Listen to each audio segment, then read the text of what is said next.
ஆழிமழை கண்ணா ஒன்று நீ கை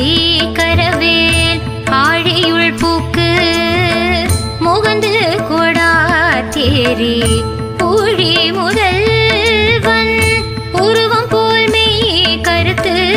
பாழியன் தோளுடை பத்மநாபன் கையில் ஆழி போல் மின்னி வலம்புரி போல் நின்றதிர்ந்து தாழாதே சார்ங்க முதைத்த சரமழை போல் வாழ உலகினில் பெய்திடாய் நாங்களும் மார்கழி நீராட